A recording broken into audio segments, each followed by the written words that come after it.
Hi guys, welcome back to my channel. My name is Rosie. It is so good to see you here. So today we are going to be talking about my favorite books of the year so far.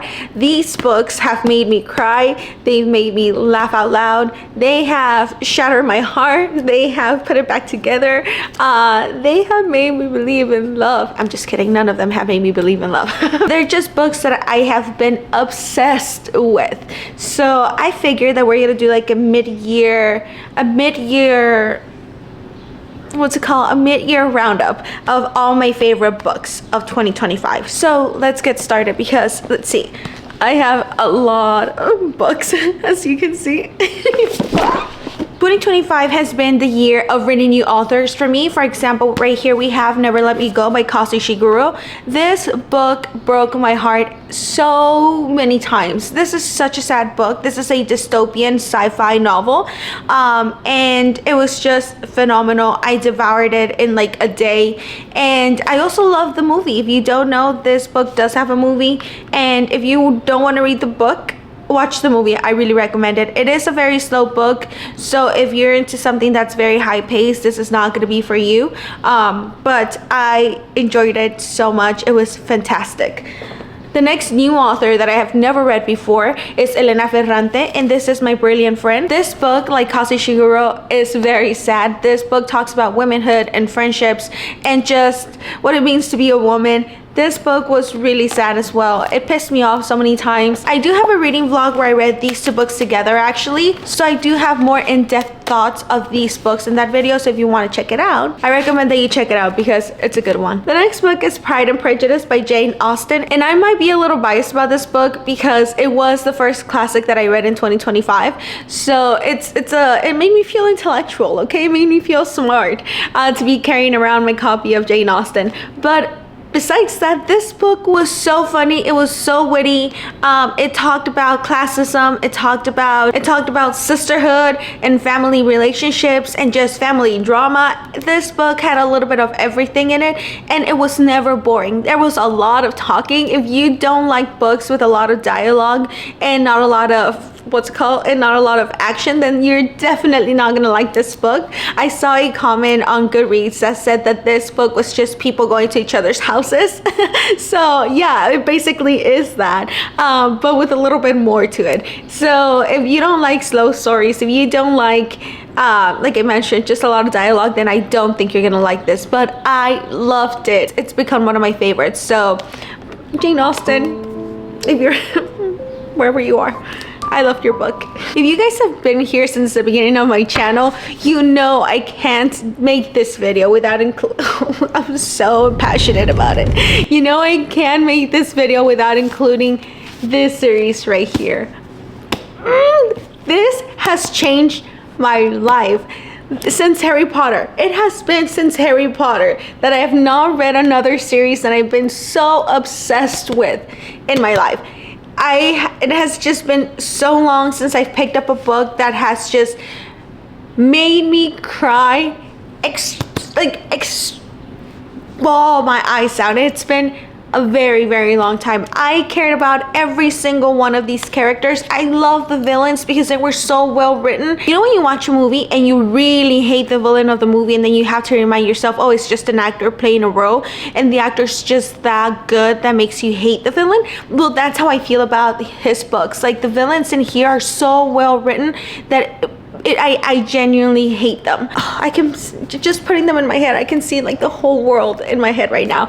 This whole series is just phenomenal. I can't wait to pick up the next 3 books. There's a 4th one coming out. I can't wait to pick up the next 4 books that follow. But this has just been phenomenal, life-changing, and who would have thought that I would be so in love with a sci-fi novel? These whole books are sci-fi with a tiny, well, no, there is romance, but it's like a subplot of the subplot. But it's just so magnificent. So magnificent. If you like good writing, if you like good storytelling, I think you're gonna love these. Like, you even forget that it's sci-fi. Well, no, it's not that you forget. It's just that good. I don't even know how to explain it. This is a 6-star series for me. I will read them over and over and over again. It is just, it has my heart. This series has my heart. Okay, another book that was so unexpected for me. This year has been a good year. It has made me branch out into different things, like genres that I've never read in my life, like romance. And that brings me to Flawless by Elsie Silver. This book was so unexpected for me. I picked this up in a reading for 24 hours challenge, and I picked it up because I thought it was just like, I thought it was gonna be a fast read. I was like, oh, haha, silly romance. It's a cowboy romance. I've never in my life read a cowboy romance. I didn't know what a cowboy romance was. So I was very skeptical, but I was just like, I want something that I'm gonna fly through and that I don't need to really think about it. So I picked this up and I loved it. It was so funny. It was so funny and just so witty.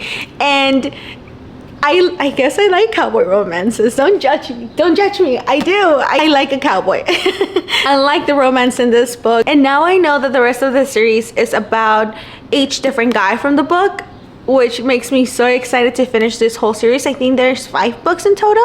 I can't wait. Trust me, I can't wait to finish them all. And I've been saying that this book is my guilty pleasure, but you know what? I'm gonna own it. I'm gonna own it. It's not a guilty pleasure. It's just a pleasure. It's a pleasure to read this. This is fun and it's airy and it's a good read. It's a good read that I fully enjoyed. All right, so going back to the sci-fi genre, I picked up the 5th season by N.K. Jemisin, and how is this so good? How is this so good? I devoured this book like in a day and a half. This was just phenomenal. I think I read this before I read Red Rising, if I'm correct. No, I think I read Red Rising first and then I read this. So I kind of have a little bit of experience reading sci-fi. But I picked this up and it was a roller coaster of emotions.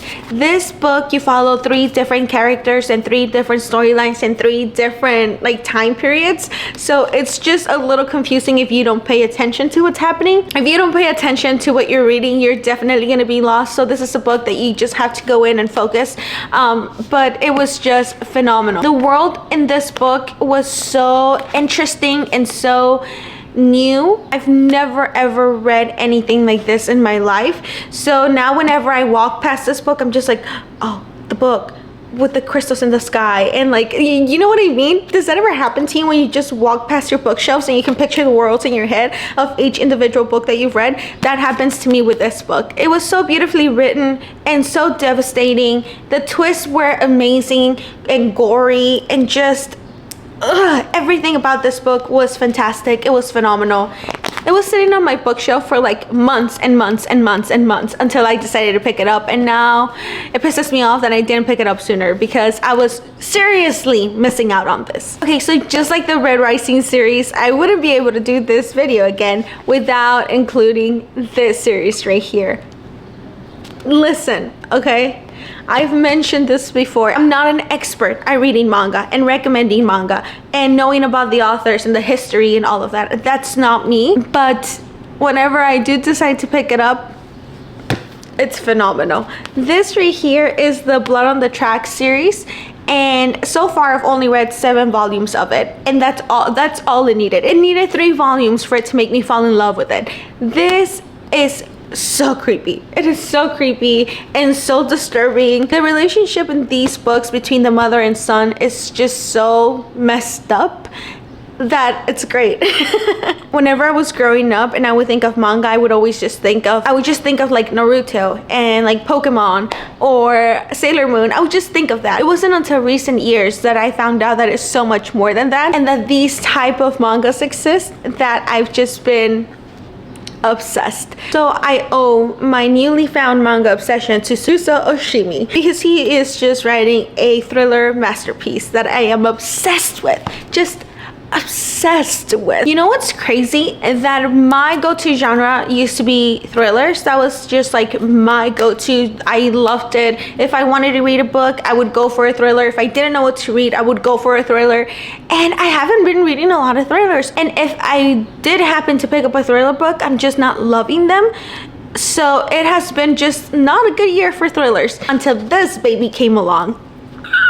This is fantastic. Oh my goodness, this was just, I needed a book like this one. This had one of the most unlikable main characters that I've read in a very long time. I hated her. It was just, I couldn't wait for her to just be gone from the story. And then the end of the book came and I was like, whoa, wait, I was not expecting that. It completely changed my feelings, but not in a good way. I was just so confused at the end of this book, but in the most awesome and uncomfortable way ever. This is just a book with twist after twist after twist, and if you are a thriller reader and you're in a slump, I recommend that you read this because this will get you out of your thriller slump. If you're in a just book slump in general, please pick this up. It's so easy to read. It is fast-paced. It has twist after twist after twist that you just never see coming. I'm actually kind of good at picking up clues to figure out what's gonna happen. With this book, I didn't, okay? I was totally blindsided by this. I thought I knew what was gonna happen. I thought I knew what the story was gonna be, and nope. Lisa Jewell got me. She really got me, and I loved it. It made me uncomfortable, and it left me confused, but in the most satisfying way. This was just chef's kiss. Phenomenal. Read this book. Okay guys, so we are down to our last two books. It's crazy how fast time passes by. It's just, I can't believe it's June already. It's blows my little mind. The next book I recently read maybe like a couple days ago, and I fell in love with it. I don't know if I would have ever picked this up, but I did a video where I asked strangers what their favorite books were, and this book was recommended to me by a girl who was very like passionate about it. So I was like, okay, I have to pick it up. She just, her vibe and her energy when talking about this book really, like, it convinced me. So I picked it up and I absolutely loved it. That is The Wedding People by Alison Espach.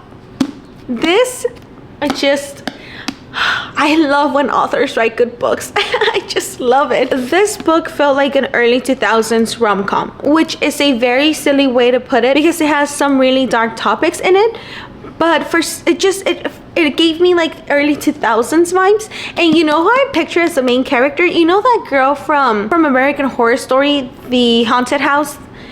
The mom, you know the mom? I'll put a picture here. That's who I saw as the main character, and I'll put a picture here of the guy who I thought was the main character. This book was just so vivid in my mind. It was like a whole movie playing, and I loved it. The writing was clear, the intentions were clear, the characters, their feelings, just like the personalities, everything was so clear and divided and polished that I never questioned what was happening. I never questioned what the author was trying to say. Everything was just neatly written, which I absolutely adored.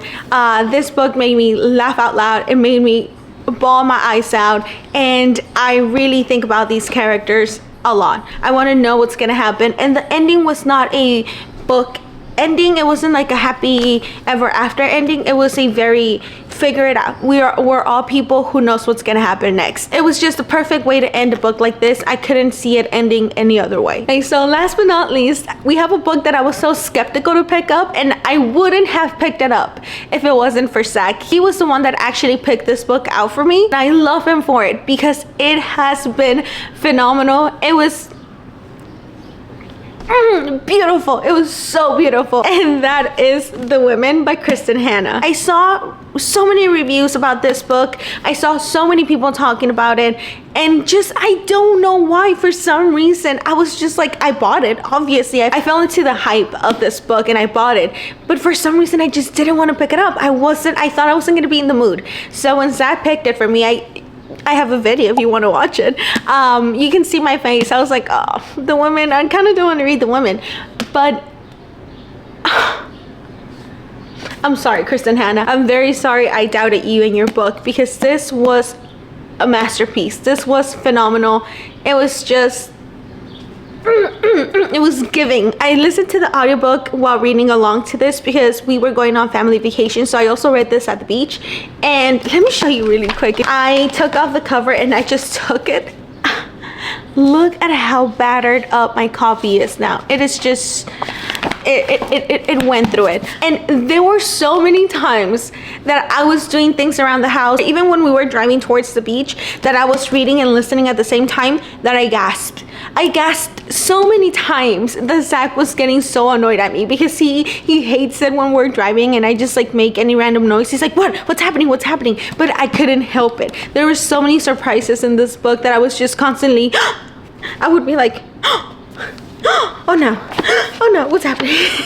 That was literally me throughout this whole book, just surprise after surprise, heartbreak after heartbreak. It was just devastating. It also kind of like helped me learn a little bit because throughout reading this book, I was Googling some of the facts that were in this book to see how accurate it was. And I just went down a rabbit hole of learning about the Vietnam War, which is great. I think that is such a good thing about books, that it just makes you curious about things that you didn't know.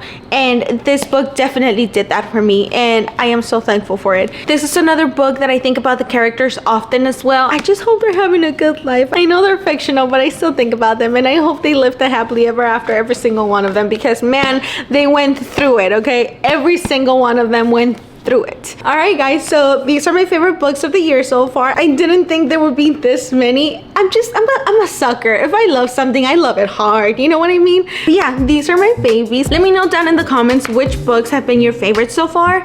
And maybe we have similar ones. If you liked any of the books that I've included in this video, let me know which ones they are. I would be so interested to know. Maybe we can talk about them down in the comments. If you've liked this video, don't forget to like, comment, and subscribe if you want to. If you don't, maybe one day you would like to. And I will see you guys in my next video. Bye!